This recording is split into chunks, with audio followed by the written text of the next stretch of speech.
Welcome to the Women Leaders Association Daily Member Podcast, where we believe we go further, faster, and have more fun when we go together. I'm your host, Julianne Kirkland. And in each Daily Member Podcast, we will pick out a great speaker from one of our meetings that we thought you would enjoy. You can access hundreds of recent speakers, book summaries, great articles, and more at no additional charge through your membership portal.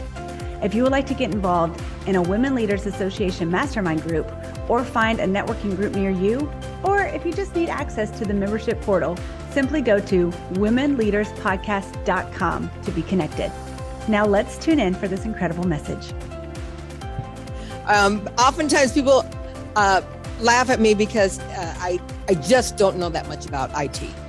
And I'm like, listen, girl, if you had done as much IT as I had done in my life, I mean, I started out, did my high school and college on a Smith's Corona, okay? Just the old-fashioned typewriter.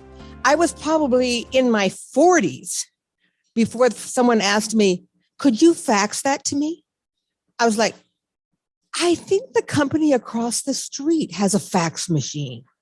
And after I used that 4 or 5 times, I said, I think we should get one of those. I think that's like going to be a thing. And then the very first time someone asked me to email them something, I was like, when my kids get home from school, I think they know how to email. So let me tell you, we've come a long way, baby, from where I started and being able to master this IT world that we're in. But it really does save time and energy. I'm so grateful for it. And it allows us to be here today with such things as PowerPoints and all sorts of masterful pieces. I'm Mary Crafts, and I'm delighted to be here today as your MC and your opening keynote speaker. I have just finished my first book. It is available in the back. If you'd like to purchase one afterwards, you're certainly welcome to, and I'll be happy to sign it. But I'd like to start off with this question to you. Why are you here today? I mean, every one of you probably have a different answer. Some of it might be, well, my boss paid for it, and so I got, a day off of work to come, and that was just great. And now that I'm hooked into the Wi-Fi, I can still do my other things as well as be here and get paid for it. Some of you may have come because you have a friend with, and you came just for that. Some of you may have come because you work at home now. You do remote work, and you're able to sit with women, and you were so excited about being here for that reason. And some of you may have come because it was required of you to come. But what's your why? I want you to really key into that. What is your intention for today?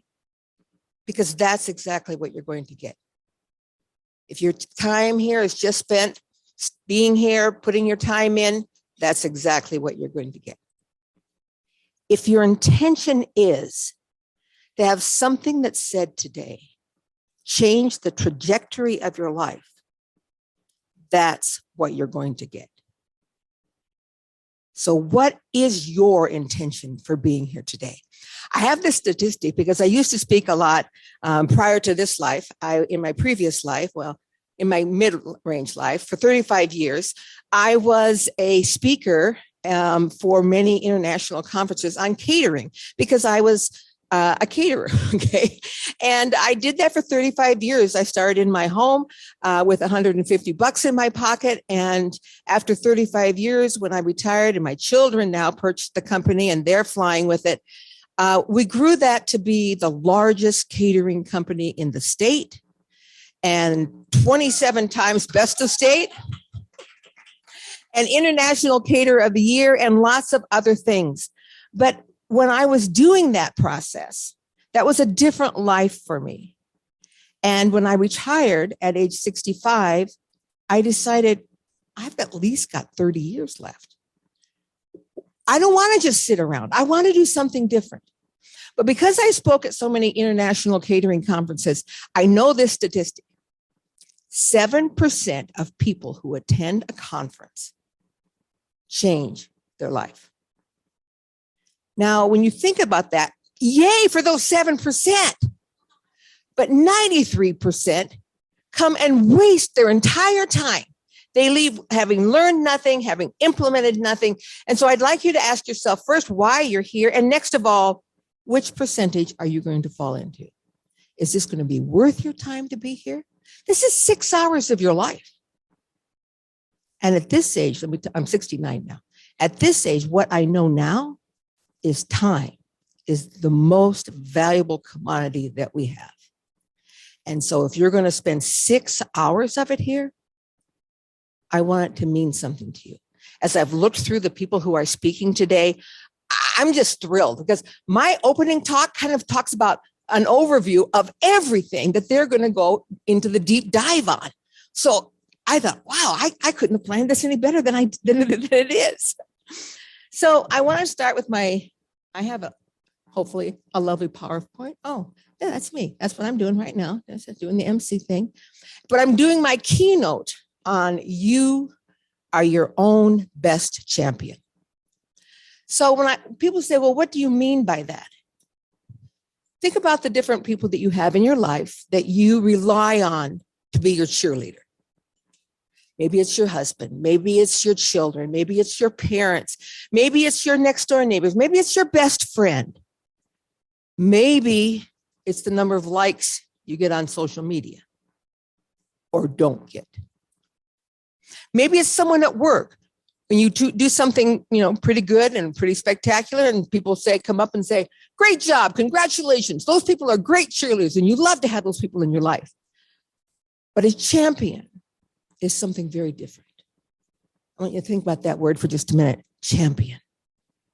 That is somebody who is your personal champion. And if you are not your own best champion, then you fall short almost every day of your life. Because someone is not going to be there cheerleading you on the way you think they should be, or the way you want them to be, or the way you draw them into your life. Come champion with me. And one day, they're not there. You post something you thought was absolutely spectacular and you got 7 likes, no comments. I'm like, But if you are your own best champion, none of that matters. And you are here and you are present and you are cheerleading yourself on. Now, a cheerleader cheers you in the great times, but a champion cheerleads you even in the sad times. The champion is the person who sees you when maybe you weren't at your best. Maybe something didn't go quite the way you wanted it to go. But they see you as who you are, and they're right there beside you. You are so good at that. I know this one didn't go quite the way you wanted it to, but you have the vision. And tomorrow when you get up, you're going to be even better. Now that's a champion. And don't we all need that kind of champion in our lives? Yes, we do. And don't we all need to be that for ourselves? Then the champion does not live out here, but the champion lives in here. And that, my friend, is what it means to be a champion. And that's why it is so important for you to be your own champion. No matter, I don't care who you think is your best champion and who lives out here, at some point in time, they're not going to be there for you. But this champion can be there for you no matter what. And are always inside, instead of the little voice that says, you're never going to be enough. You're a loser. You don't have what it takes to do this. This champion who can live inside of you can say, damn, you are fabulous. Get up. Oh my gosh. Yesterday wasn't quite right, but today is going to be the best day of your life. Wouldn't that be wonderful if you started each day like that? Let me tell you, that is how I start each day. I spring out of my bed.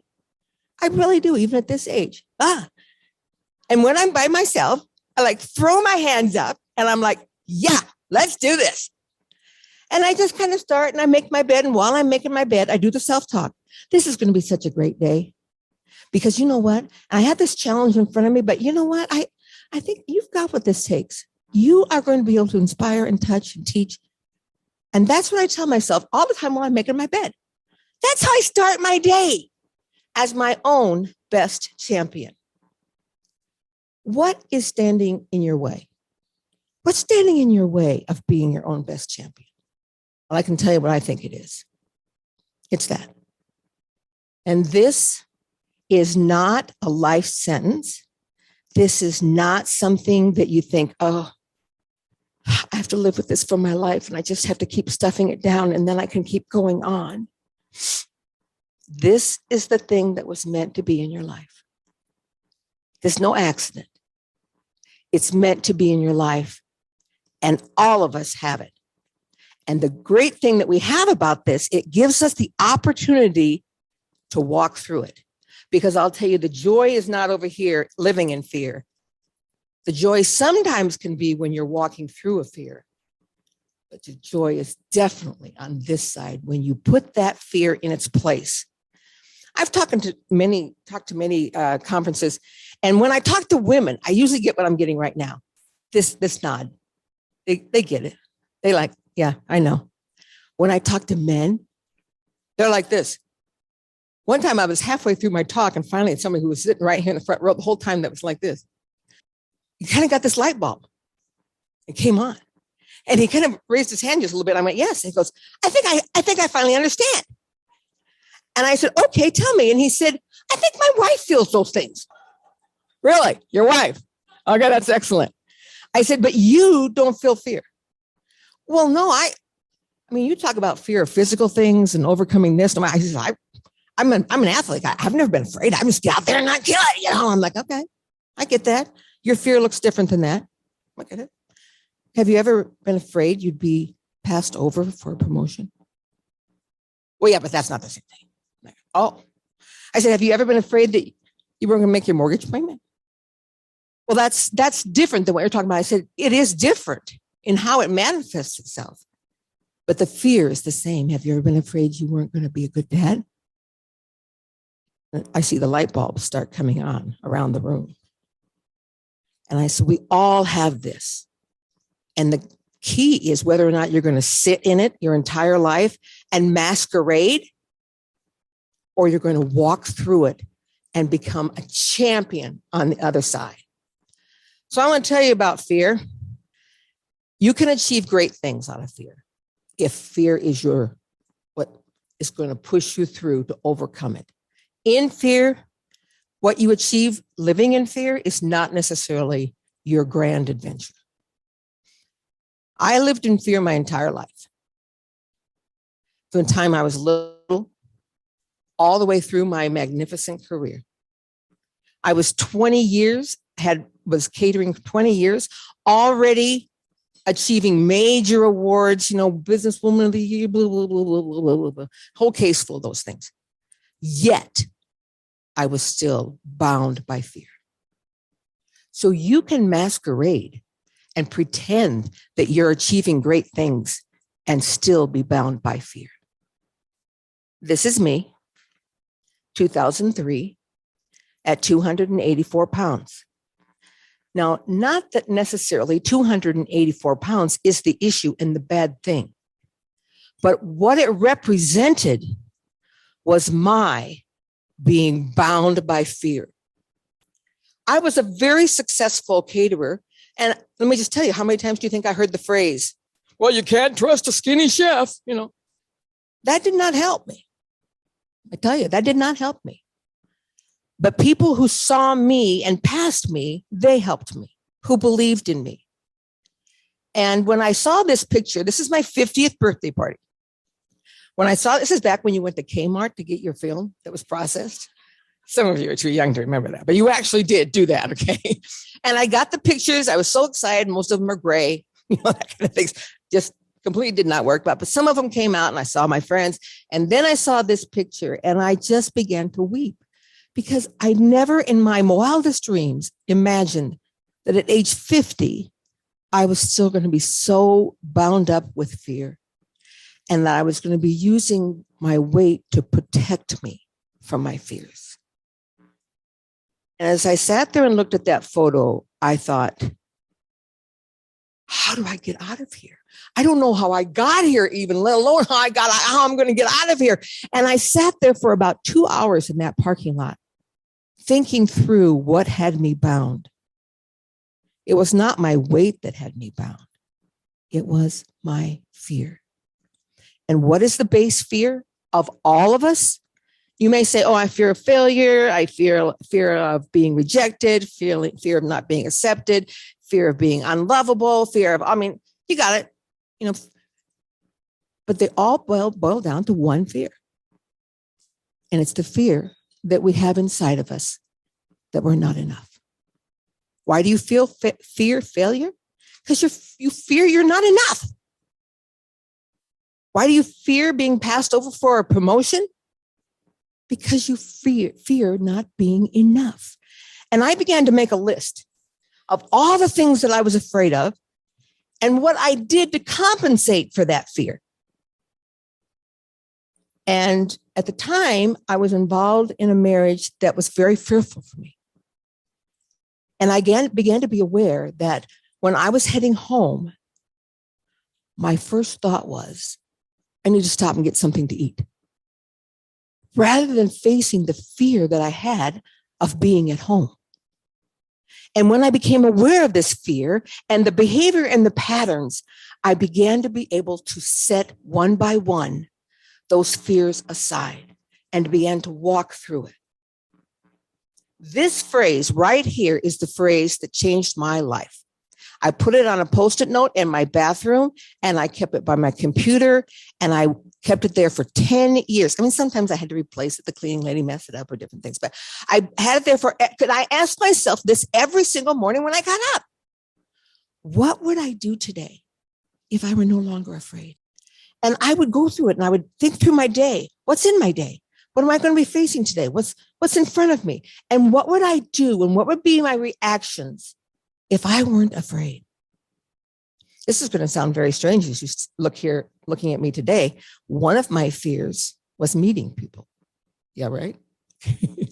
And for example, being in business, I had many opportunities where I had to go to networking events, Salt Lake Chamber, different things. And I would just think about walking into that event. I think I walk in there, and what if they're all in dresses and I'm in pants? Or what if I walk in there, I don't know anybody and doesn't know me? And then they'd probably say, look at her, she doesn't have any friends. No one's talking to her. And I mean, I just made this whole scenario up of how horrible it was going to be. And the very first time I had one of those networking events, after I put this on, I looked at that, I went, what would I do today if I were no longer afraid? I know what I'd do. Rather than driving around the block 10 times and then going home because I couldn't find a parking place. I'm going to get there and I'm going to park and I'm going to go inside. And as soon as I get inside, I'm going to find someone. I'm going to walk right up to them and I'm going to say, hi, I'm Mary Crafts and blah, blah, blah. And, you have a name tag. Is there a registration table? This is my first time here. How does this run? And blah, blah, blah, blah, blah, and carry on a conversation. And so what I do that day, I went, I parked, I walked in, and I didn't know anybody there, but that was okay because I made friends. I have that ability. I'd kind of forgotten that. I got so wrapped up in my own fears, I forgot that I'm a fabulous person that people want to meet. And when I realized that I was a fabulous person that people wanted to meet, that fear left. What would I do if I were no longer afraid? This is me last year, and I've lost half of me. Not because I did any crazy kind of diet. I'm probably the only one I know that's lost that much weight. I now weigh 139. I weighed 284. So that's like half without surgery. And people say, wow, that must have been tough. Well, I guess. But if my focus was not on losing the weight, if my focus was on being my best self and getting rid of the fears, I really thought less about this part. And I just found myself naturally wanting to be more fit, wanting to be more in tune with who I was. I found myself not wanting to turn to the refrigerator every time I was thinking something, or got nervous or my palms were sweaty. Oh, where's something to eat? And I began to think differently, and my body responded to my process in my brain. And I thought from the time that I was probably 2 years old that I just did not have any willpower. That phrase is sickening. My mom used to tell me, Mary, you have no willpower. Really? Let me tell you, I have tons of willpower. That's not the issue here. It's not like you're going to stick to this no matter what, because you're going to prove them that you've got willpower. It has nothing to do with willpower. It has to do with direction and focus and commitment. The willpower is just simply your ability to stay directed and focused and committed to being your best self. Change happens when the why becomes more important than the fear. When I made a decision that I wanted to be fit and I wanted to be healthy, and I didn't want to make up excuses about my life anymore, my why to live like that became more important than my fear that kept me here. And I was able to let go of that piece and focus on my why, because I knew that was all that was needed to make change. And that's when change happens. You have something in your life you want to change, focus on your why. Write it down, commit to it. Never have a day go by that you don't read it and see it and think about it. And that why creates the change. And the warrior spirit that we all have inside of us, right? Do you think you have a warrior spirit inside of you? Do you? Let's hit it! Yes, yes, you do! Sorry about that conference next door. But that spirit, that like, I got this spirit. I'm not going to leave anything on the spirit table. That thing that's inside of you that brings up all your grit and resilience, it comes alive. It ignites when you make a decision to face your fears. Otherwise, that warrior spirit just stays right down here. I'm not very strong, my warrior spirit. I'm just kind of quiet and meek. And I don't really ever shout out. It's not really, very not ladylike, to be that way. I don't know about you, but in my generation, that's how we were taught. But that's not ladylike. And they wouldn't say woman-like or girl-like. They said lady. That's not very ladylike if you talk loud. All right. Let that go, didn't I? So after my weight loss journey and after my fear journey and after living my very best self now for, 15 years. Well, actually 10 years. I was now 60. I listened to a talk, and we were in a board meeting at UVU, Utah Valley University.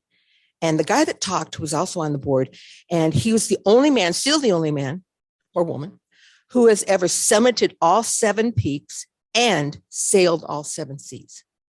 And as he's talking, I'm just like, wow, I want to do something like that. I want to put my flag in the ground. I want to say, I am changed. I need someplace to put my flag in the ground. I love this idea. And so when he sat down, he sat right next to me. I said, Martin, I want to do something like that. I want to put my flag in the ground. He turned right to me without hesitation, and he said, you shall climb Kilimanjaro. What? You shall climb Kilimanjaro. I don't really hike. And he said, yes. He said, you can get ready. You can do this. He says, how long do you need to get ready? 5 years. He said, really? You're going to go up that mountain when you're 65? Yeah. Okay, well, there it is. That's your challenge. You're off. You're on. Go. Well, Martin touched base with me about every year. Are you going? Are you planning? Do you have your exhibition plan? I'm like, no. But I was not able to say yet. I was defeated at age 65. And now I turned in August 65, and now it's January. And I thought to myself, if you don't do this now, you're probably not going to do this. And how much would it mean to you to put your flag in the ground up there? It would mean everything. Well, let's get ready. And this is a conversation I had with myself. And I decided to be my own best champion. Nobody else. I was single. I was not living with anybody. If I'm going to do this, it's me. I started training every day. I hiked so many miles. And I learned that hiking is actually just walking outdoors. Who knew? I was so afraid of it. And then you began to, hike with a little bit of an incline. And then you began to hike a little bit more rugged trail. And then you began so you could hike for 15 hours. And I went to the gym every day. And I thought, I am so ready for this. I'd done the stair stepper and I'm so ready to go. The night before we left, I didn't plan on doing this by myself, but in the end I did.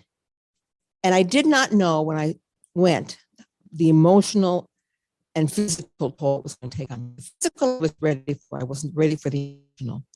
That I was basically alone. That night before we started up the mountain, there were 8 in my climbing team, and 7 of them had done Denali, and half of them had done Everest, and they were all friends. And I'm like, okay.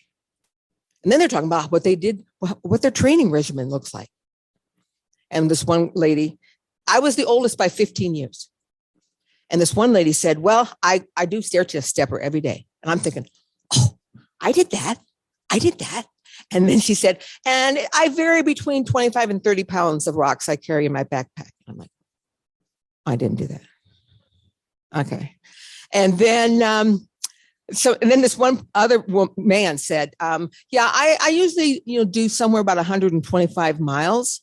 I'm thinking, oh, I totally did 125 miles getting ready for this. I totally did. And then he said something like a week. I was like, a week? I mean, that must be your entire life. You must just walk or run all day long. And he said, I do. Oh, right. Okay, that's good. I'm so glad you're all so ready. But I was so determined I was not going to slow the group down. I said to them, don't wait for me. That will be the hardest thing for me, seeing you waiting. So you just go your pace, go ahead. I'll come in when I get there, blah, blah, blah, blah, blah, blah, blah. And I had an African guide who didn't speak much English, and he just kind of stayed with me the whole time. And the first day, I was awesome. This is me in the jungle. You go through all 5 climates zones. And I was like, that's the guide up front, the head guide. And I'm right behind you. I'm coming right along. Look at me. I'm so good. I got this. I'm coming right along.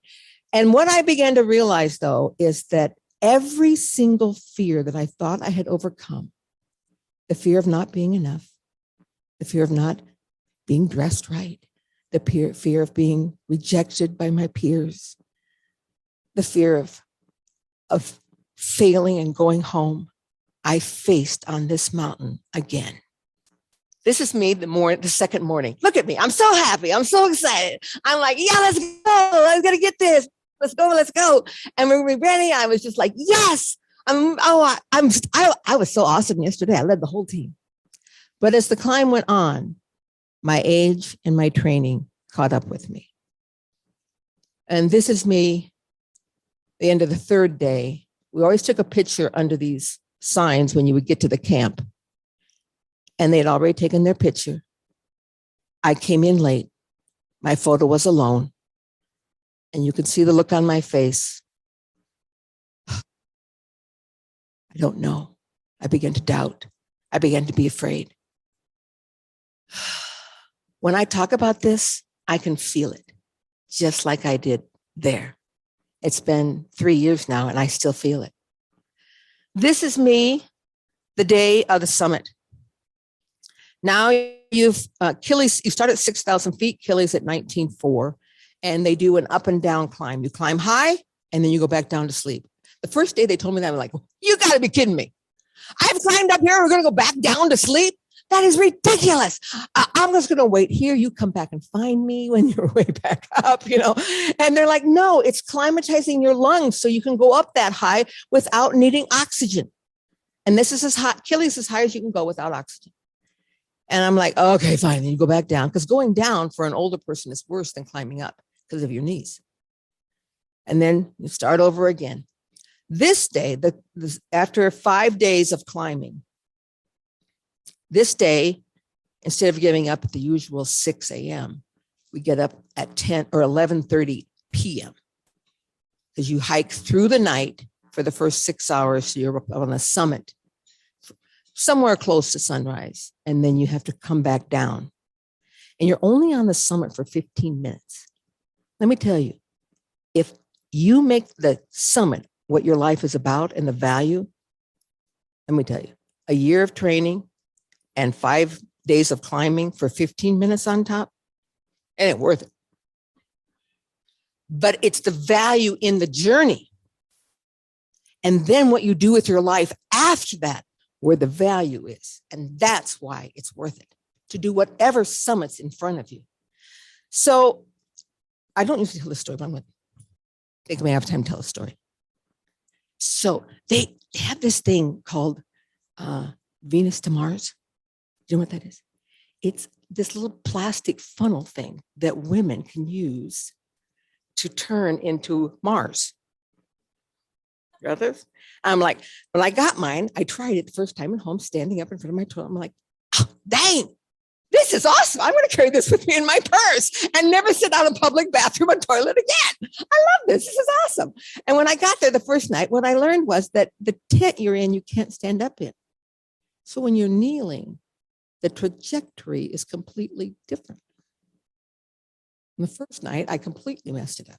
And so long, I'm really focused. I'm like, okay, the next night I'm going to get this right. And I'm like, do you lean back? Do you lean forward? Do you like a dog?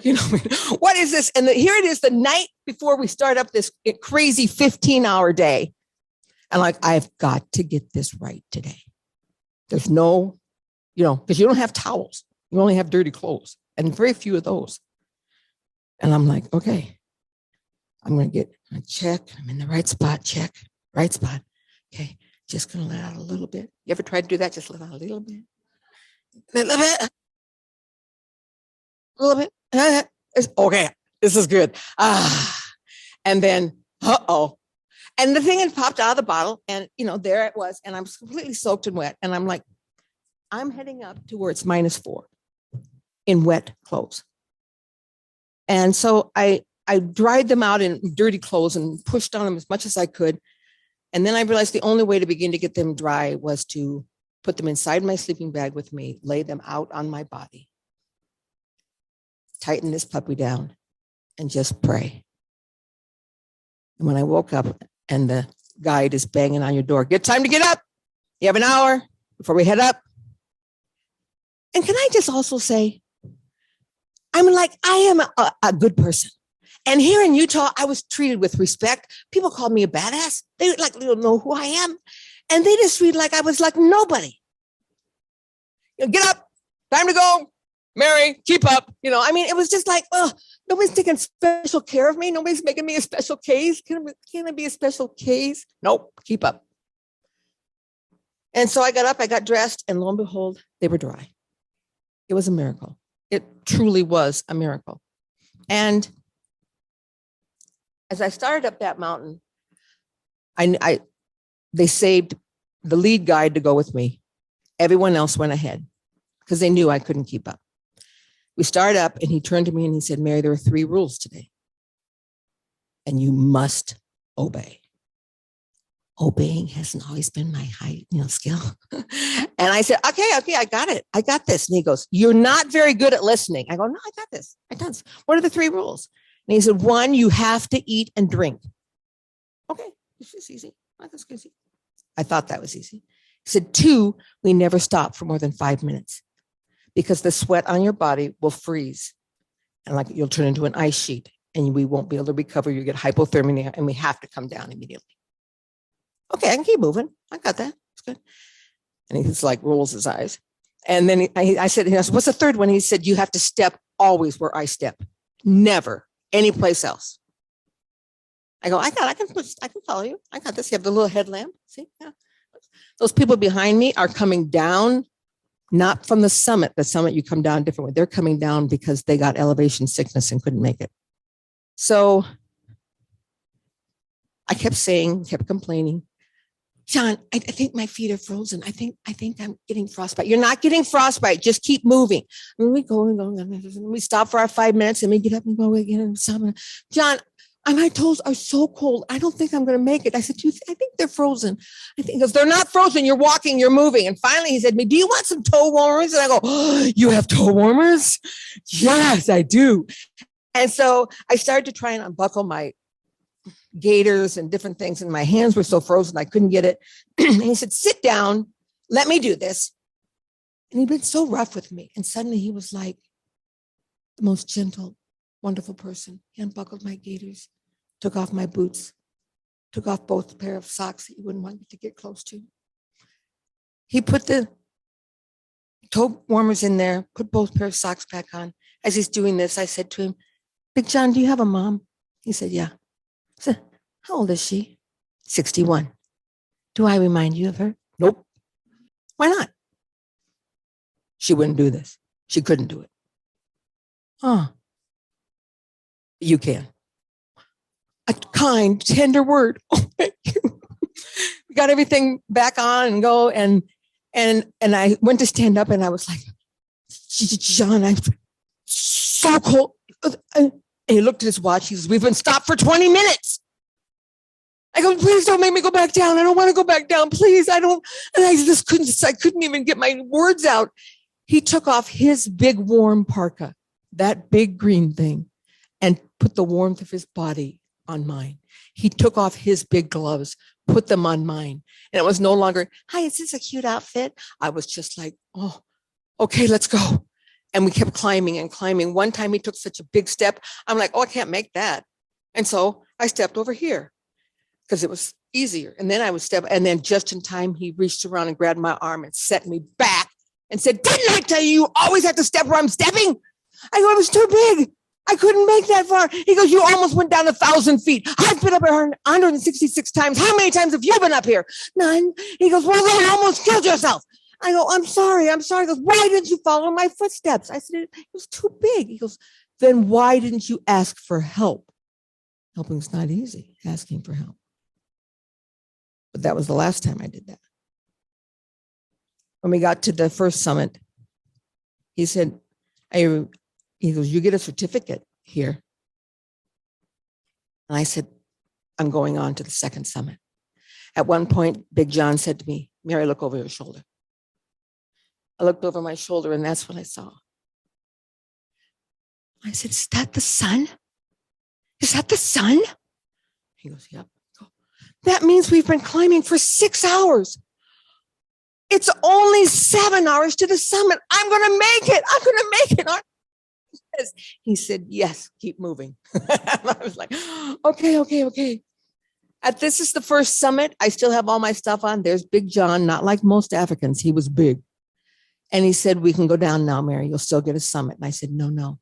I don't care about the certificate. I need to get to the top. He goes, it's another hour. I go, I'll make it. When I got to the summit, I found I was only 15 minutes behind the other team. And I had been doing much better than I thought I had. This is me collapsing on the sign because I couldn't stand. When all my tears were burned out, I stood for my victory pose. But this is the one that means something to me. This is me the day before, the morning I was leaving Kili. And I looked at that mountain and I thought, I'll probably never be back here again. But I'm so grateful. And these are the lessons I took from Kili, and they're the lessons that I think are the most valuable ones I've learned in my life. Learn from those who have gone before. Find yourself a mentor. Big John had climbed that mountain 166 times. If you're facing things in your life that are new, that are challenges, find your mentor, find your champion. 2, the good stuff lies on the other side of fear. 3, the speed of the climb is not as important as the direction of your footsteps. I have another whole part that I talk about that, but we're out of time, so I'm going to keep moving. Yesterday doesn't matter. It didn't matter that I was a badass in Utah. It only mattered what I was that day. And I would say the mountain, I would talk to the mountain all the time. I trained a lot from this, and the mountain would simply say back to me, I don't care. I don't care. I don't care how much you've trained. What do you have today?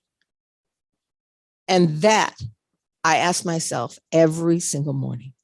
Doesn't matter what I've done, that I climbed Kili, did any of those things. What am I bringing today? Are you ready to get naked? I'm not talking about physically naked. I'm talking about emotionally naked.